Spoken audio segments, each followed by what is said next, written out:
Today we'll talk about how to deal with your partner's constant mood swings. One moment your partner is smiling and the next moment they're throwing stuff on the floor and you're thinking like, is this a human or a shapeshifter? Of course, behind mood swings there can be biological reasons, personality based reasons, medical reasons, or just psychological reasons. Whatever the reasons are, you still need to know how to deal with it. And it's a difficult problem to solve because it's like you're in the middle of a volcano going off and you just don't know what to do here. Should you run from it? Or more like, can you run from it? Or should you fight it with water? Or should you become a volcano yourself? See, in general, we don't really get much training around how to deal with others' emotions, especially negative emotions, and especially negative emotions towards us. So today I'll give you some very important principles. First, I'll talk about 3 things that you shouldn't do and then 5 things that you should do. Let's start with what you shouldn't do. First, don't run away. Don't act like, I can't deal with this shit again, I'm leaving. Taking a break is fine, which we'll talk about later, but trying to escape the problem altogether, that's bad. Second, don't take their mood swings as a personal attack. Often when your partner is annoyed at you, you can get personally offended, like your ego hurts. How dare you talk to me like that? You take it as a personal disrespect, and that's a mistake. Don't do that. Instead, what you need to see is that if my partner is emotional, if they are having a mood swing, it's their inability to handle their own emotions.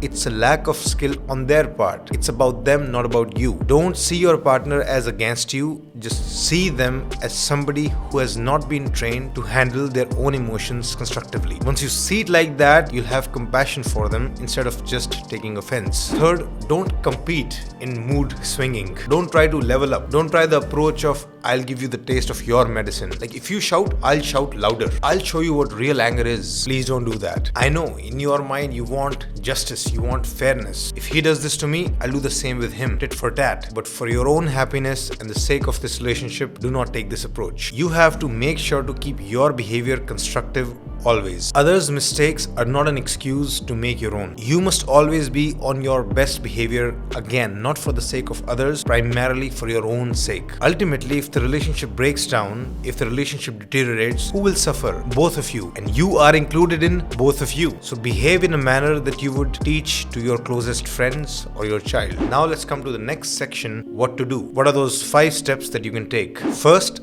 establish the emotional status of the other person. We must be clear what we are dealing with. When you are dealing with somebody else's mood swings and you want to communicate with them, it's important to start with an awareness of what kind of emotion are they feeling and what's the intensity of that emotion. Try to name that emotion. Are you feeling upset? Are you angry? Are you disappointed? Are you annoyed? When you put forward these words, they may confirm, deny, or just tell you what they're actually feeling. Like, no, I'm just irritated. And you're thinking, what's the difference between being annoyed and irritated? But doesn't matter.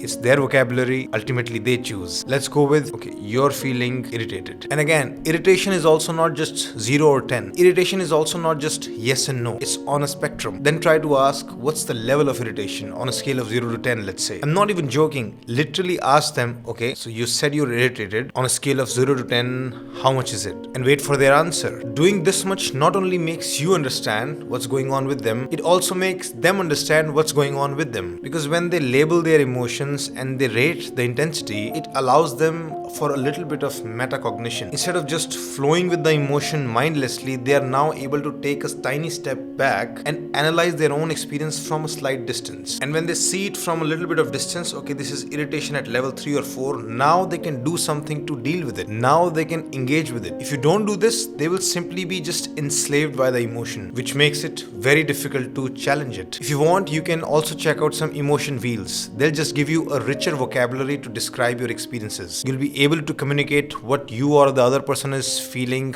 more specifically. Second thing, keep the focus on the issue. Try to find out what the real matter is, what the actual trigger is for the other person. If you can make them talk about the actual issue, and if you actually make them feel understood, you'll take away a significant amount of hot air from their balloon. But let me warn you that this step is super difficult, staying on the topic, because there would be times when you would disagree agree with them. You would not like what they're saying. They will bring up past issues. You'll bring up past issues. And when somebody says something irrelevant, the other person wants to address it, and now they're on a suddenly different topic altogether. People with a cool head find it difficult to stay on the topic. Of course, it's going to be more difficult when emotions are flowing. As you're standing in the middle of that volcano, ask yourself, what does he really want to say? Why is she really upset? And then keep bringing the conversation back to that topic, back to finding this out. Okay, so you're upset that I rejected your idea. I don't care about the idea. Just don't put me down in front of people. So you're upset that I contradicted you in front of people. Of course, that's what you always do. You have no respect. Let's not talk about what I do every time. Let's come back to this incident. In this incident, you didn't like the fact that I rejected your idea in front of everyone. It's your goddamn tone that annoys me. So your problem is the tone I had. What is wrong with it? You act like you're better than me. Or so you felt I was condescending or looking down on you. I didn't feel that you were doing it. They may still be far away from a resolution, but the conversation is at least going in the right direction. You're understanding the partner better and better, and as you inch closer to understanding them, the intensity of their emotion actually goes down. So this is a huge win-win. Make a very strong conscious effort to stay on the topic and get to the bottom of the issue. Third, stay calm and de-escalate. Now, staying on that topic becomes especially difficult because when you're emotional, you end up saying things that you don't want to. So when your partner is going through a mood swing, they may actually end up abusing you, attacking you. They will make general comments on your personality. They may even degrade your parents. They will often misrepresent your point of view. Basically, they may say things that will boil your blood. But it's super important that you stay as calm as possible. But how is that possible? Well, whatever they say, you have to take it less seriously. Take it with a grain of salt. Whatever they're saying during a mood swing, they don't fully mean it. Ask yourself this: when this person calms down,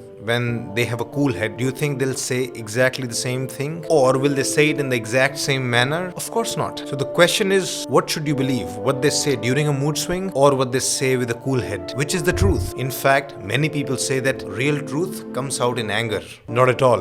Real truth gets distorted during anger. When someone is angry or upset with you, they almost see you as an enemy, at least in that moment. They want to attack you. They want to judge you. They want to correct you. Don't torture yourself by taking those words seriously. You have to remind yourself it's not the truth, it's their emotions talking. And while you stay calm, you also have to make an effort to calm them down, to de-escalate the situation. And you can do that by gently reminding them, please calm down, please talk to me respectfully. I'm not liking the way you're talking to me right now. I'm here to listen, but you need to maintain some decorum. And until they calm down, fix their tone, you have to keep reminding them. But what if it doesn't work? That brings us to the fourth step. Take a break. In fact, if either of you is unable to calm down, you need to initiate a break. And this is where that scale could really be helpful. If you feel that the intensity of emotions, intensity of negative emotions has gone up a level of 5, it's time to take a break. Because if you don't, if you continue the conversation with intense emotions, it can backfire really bad. Not only will you not solve the current issue, you may actually create new ones. So stop the damage right away. And this break can be like a magical thing. So many times when you come back after a break, you are actually able to resolve things in 5-10 minutes. But it never occurs to people that we need to calm down first. They keep talking, end up fighting for an hour and achieve nothing but more damage. In fact, if you have 45 minutes to talk, instead of continuously talking for 45 minutes, I would rather say take a break for 30 minutes and talk for 15. Those 15 minutes will be way more productive than those whole 45 minutes. But even this taking a break has to be done properly. You can't just say, I'm done with this shit, I'm off. Like, there's no use talking to you, I'm leaving. If you take a break like that, you again will make matters worse. You have to take the break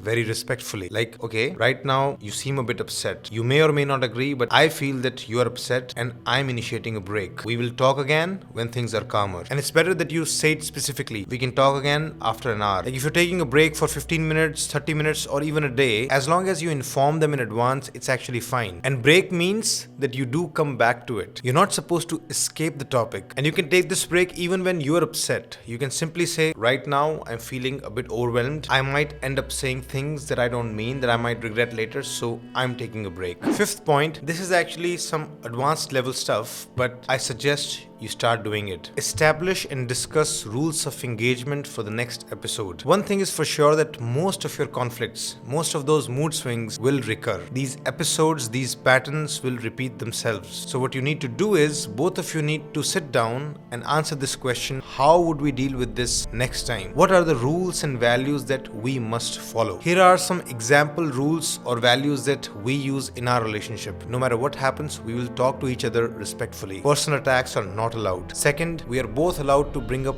any issue that we want, and the other person has to believe it and take it seriously. If I feel that your tone is negative or that the way you're talking to me is disrespectful, then I'm the one who decides it and you can't deny it. You can't just say, no, I'm just talking normally. If I feel negativity, then it must be believed and the other person must accept it and adjust their approach. And then of course, we have to allow each other to take breaks whenever they want without question. We are not allowed to force each other to talk when the other person wants to take a break, etc. If you want me to make a separate video on such rules of engagement, I can do that, but these were some common examples. But the main logic behind these rules and values is that it applies to both of us equally, and if someone breaks the rules, they have to apologize. And not just apologize, they have to show sincere commitment to try to not break the rule in the next episode. This list of rules and values must keep being refined with time. Gradually, you'll build a solid constitution for such tricky moments and your relationship. That's it for today. And if you like this video, you can make my mood better by subscribing and hitting the bell icon. And of course, do share this with someone who needs it. You can also support me by making donations through YouTube or directly on my website. A very important factor in mental peace is that instead of just thinking internally, you should be able to talk about your frustrations to someone. But sometimes your friends and family can get tired of listening or might not even understand you well.